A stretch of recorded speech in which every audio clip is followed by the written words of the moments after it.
আসসালামু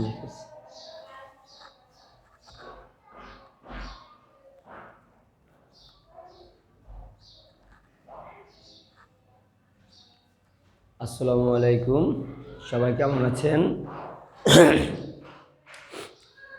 আমরা আজকে যে ক্লাসটি করব সেটা চিত্রকলায় আধুনিকতা। চিত্রকলায় আধুনিকতা কীভাবে আসছে বা চিত্রকলা আধুনিকতা কী, এই সম্পর্কে আমরা আজকে জানব।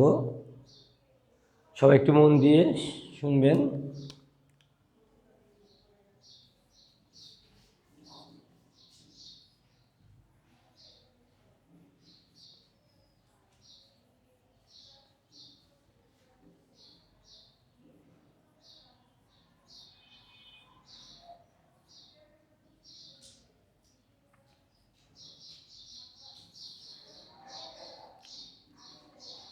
আজকের বিষয় চিত্রকলায় আধুনিকতা।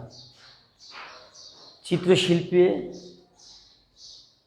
সৃষ্টির শুরু থেকেই মানুষ তার মনের আবেগ অনুভূতি দ্বারা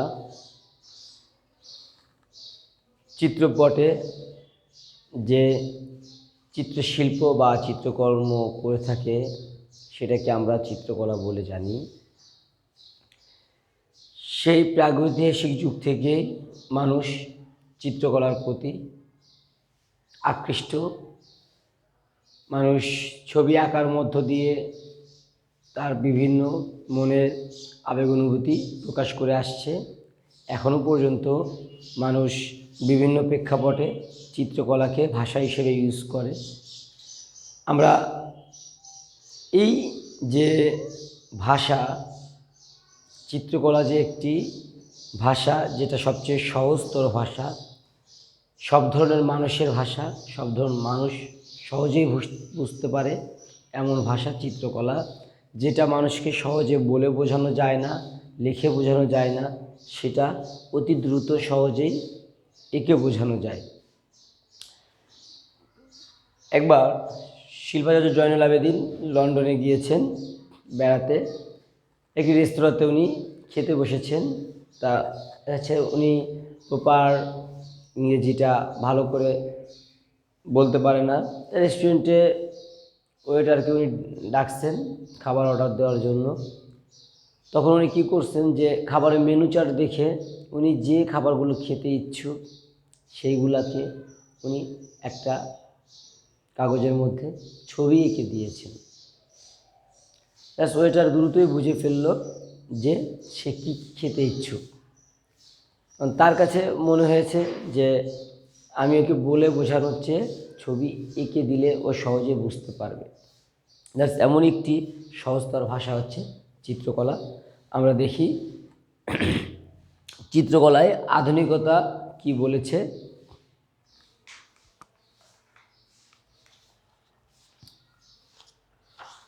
দেখেন, আধুনিক শিল্পকলা বলতে সাধারণভাবে অনেকেই তাদের সময়ের বা সমকালীন শিল্পকলাকে বোঝেন। কিন্তু আজকের আধুনিক অর্থাৎ বর্তমান চিত্রকলা বা ভাস্কর্য বেশ কয়েক বছরের মধ্যেই পুরানো হয়ে যায়। ফলে আধুনিক কথাটা আপেক্ষিক অর্থেই ব্যবহৃত হয় বলে কেউ কেউ মনে করেন। শিল্পকলার জগতে কিন্তু এই আধুনিক কথাটি একটি বিশেষ মানসিকতাকে বোঝায়, যা নিছক তথ্যনিষ্ঠ বাস্তব জগতের অনুকরণাত্মক মানসিকতা থেকে স্বতন্ত্র। ফলে সময়ের মাপকাঠিতে নয়, মানসিকতার নতুনত্বে, ব্যক্তিসত্তান্ত্রে এবং বিন্যাসের বৈশিষ্ট্যে শিল্পকলা জগতে আধুনিক শব্দটির এক বিশেষ তাৎপর্য আছে। ইতিহাসে দেখি একটা সময় পর্যন্ত আধুনিক শব্দটি স্রষ্টার সমকালীন সময় বা তার সৃষ্টিকে কেন্দ্র করেই ব্যবহৃত হতো। কিন্তু শব্দটির সে তাৎপর্য ধীরে ধীরে পরিবর্তিত হয়ে অনেক ব্যাপকতা এবং গভীরতা লাভ করেছে তার আধুনিক ব্যাখ্যা থেকে। আজকের যুগে যদি কোনো শিল্পী কোনো বাস্তবায়ন প্রতিকৃতি অথবা প্রাকৃতিক দৃশ্যের হুবহু অনুকরণ করে কোনো ছবি বা ভাস্কর্য করেন, তবে তাকে আধুনিক শিল্পী বা তার কাজকে আধুনিক শিল্পকলার নিদর্শন বলে ধারণা করা হয় না। অথচ এই কাজগুলির মধ্যে যদি শিল্পীর কোনো নতুন ভাবনা থাকে, বিন্যাসে তার কোনো বিশেষ মানসিকতা থাকে, যা সুস্পষ্টভাবে বাস্তবতা থেকে স্বতন্ত্র, তবে সেই প্রতিকৃতি বা নিসর্গকে নিঃসন্দেহে আধুনিক শিল্পকলার নিদর্শন বলে ধরে নেওয়া হয়। অবশ্য কথাটা বলা যায়, বাস্তবতা থেকে বিচ্ছিন্ন হলেই কি আধুনিক বলে ব্যাখ্যা দেওয়া যায়? নিশ্চয়ই শিল্পীর নিজস্ব নতুন কিছু বক্তব্য থাকে বা অঙ্কিত বস্তুর বিন্যাসে কিছু স্বতন্ত্র থাকে, যা আধুনিক বলে দাবি করতে পারে। আধুনিক শব্দটির যথাযথ ব্যাখ্যা করা সহজ নয়, তবুও একথা বলা চলে যে সমকালীন কিছু ভাবনার আলোকে নতুন দৃষ্টিকোণ থেকে শিল্পীর নিজস্ব কিছু বক্তব্য থাকলে তাকে সাধারণভাবে আধুনিক বলে মেনে নেওয়া বলে।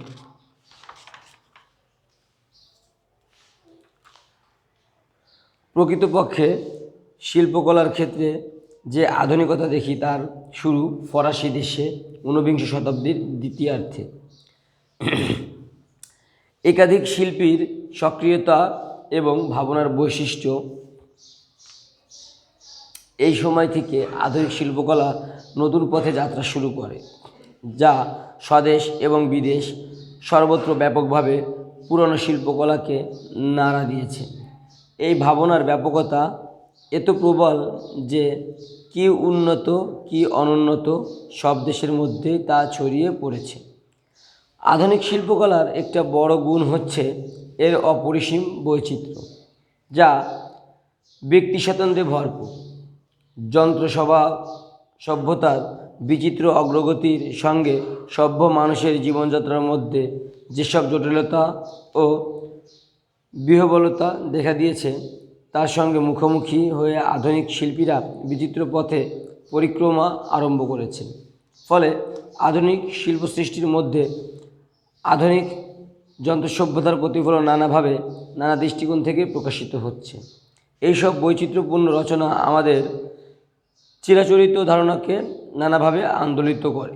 অবশ্যই আধুনিক শিল্পকলায় ব্যক্তি স্বতন্ত্রতা যেভাবে উৎসাহিত হয়, তেমনি তার আনুষঙ্গিক বিপদও নানা রকমের।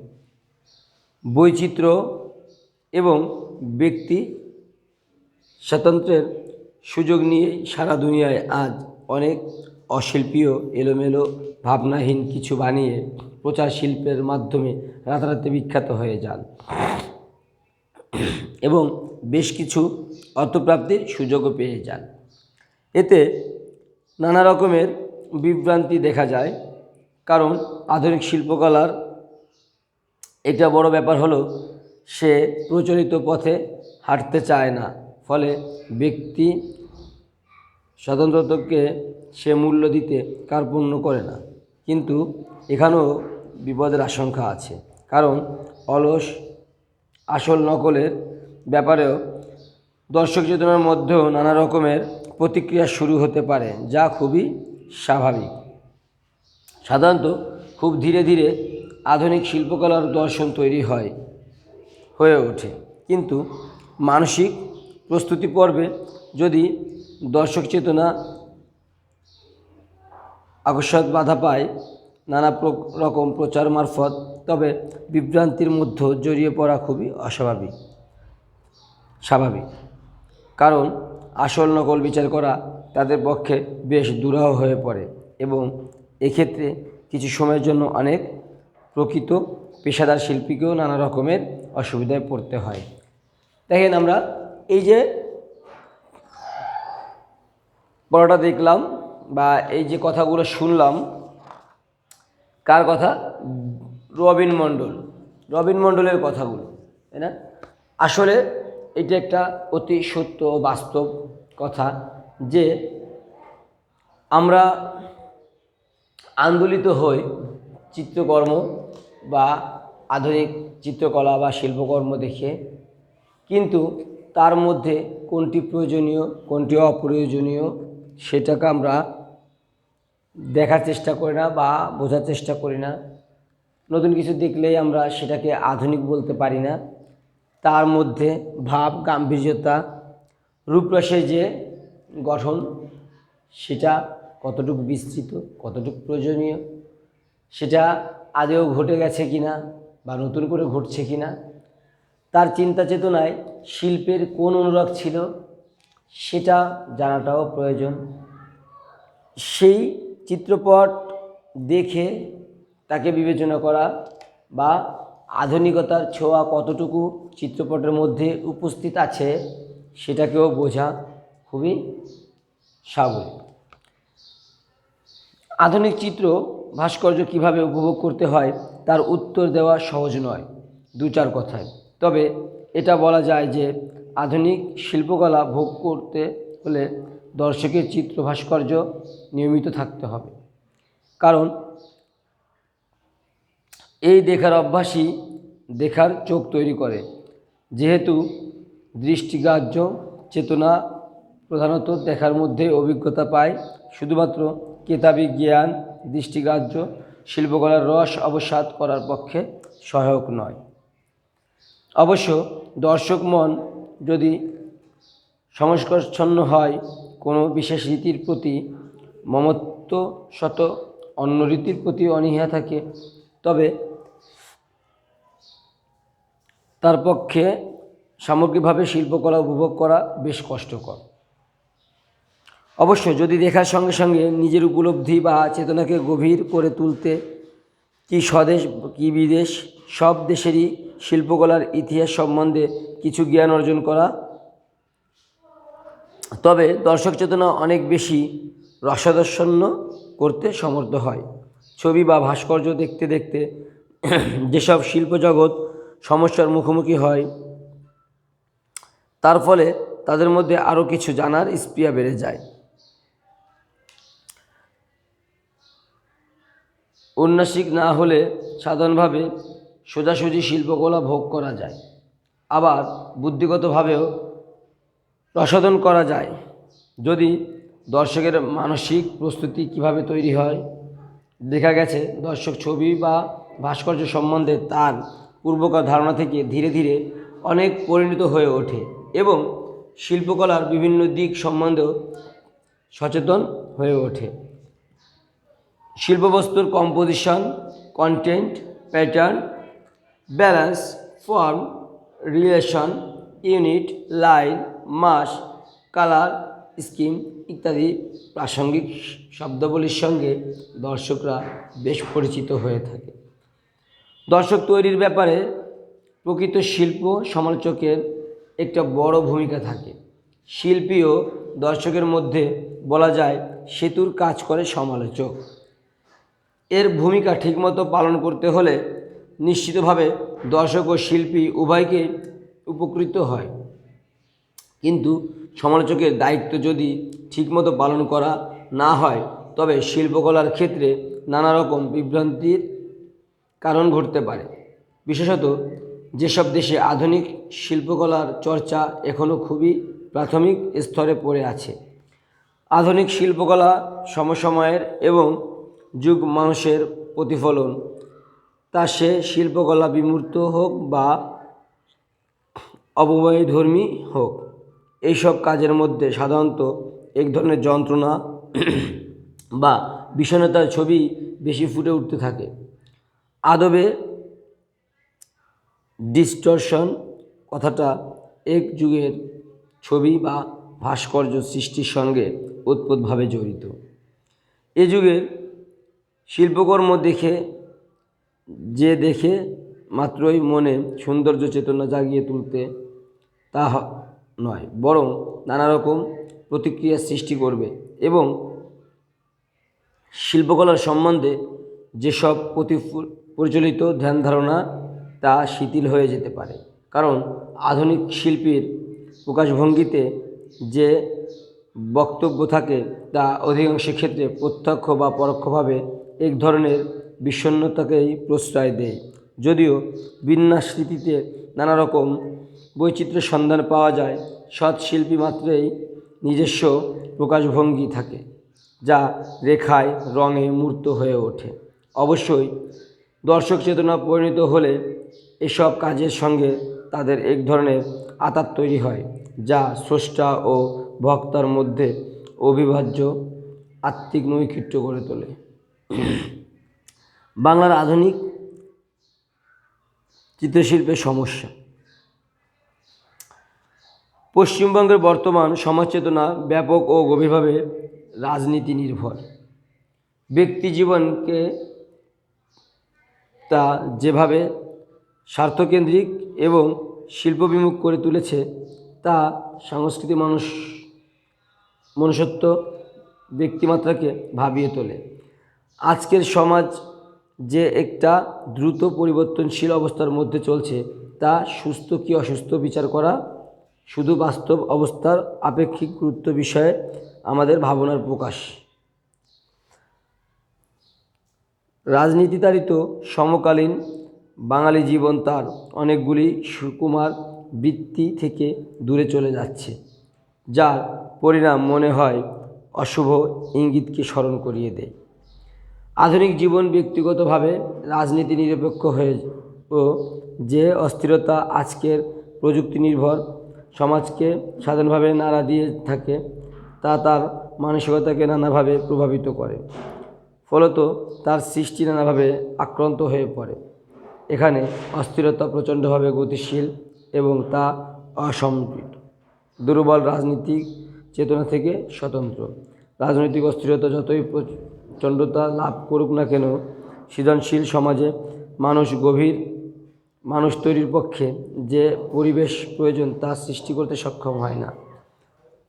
সামাজিক সমস্যা যেখানে ব্যাপক এবং গভীর এবং যা ক্রমাগত জটিল থেকে জটিলতর হয়ে উঠেছে, সেখানে মানুষ তিনি যে মানসিকতায় আশ্রিত হন না কেন, তার অভিজ্ঞতা প্রকাশের ক্ষেত্রে যে স্থিতিশীলতা দরকার, তা যতই সমসাময়িক হোক না কেন, তার সম্পূর্ণ অনুপস্থিতি সৃষ্টির পক্ষে একান্তভাবে অন্তরায় হয়ে ওঠে।